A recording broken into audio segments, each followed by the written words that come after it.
हे नवीन रील किती मजेदार आहे. अजय, तू पाहिलं का? मी शेअर करते तुला. हो, मी आता लाईक करतो. मीरा, तुझ्या फोटोला किती लाईक्स मिळाले? 100 लाईक्स मिळाले.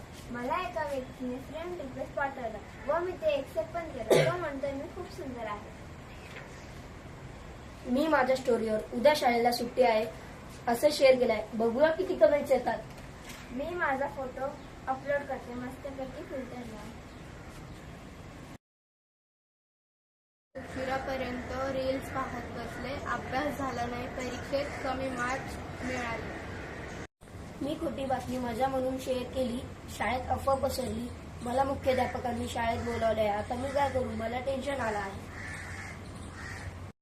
माझा फोटो कोणीतरी एडिट करून शेअर केलाय. आता सर्वजण मला चिडवतील.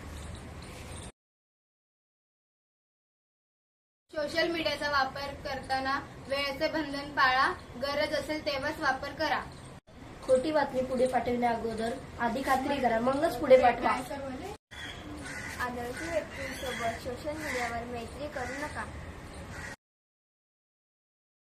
हॅरॅसमेंट झाल्यास पालक किंवा शिक्षकांना सांगा. नेहमी सकारात्मक गोष्टी शेअर करा जे इतरांना प्रेरणा देईल. सोशल मीडियाचा जबाबदारीने वापर करा. जीवन सुंदर करा. धन्यवाद.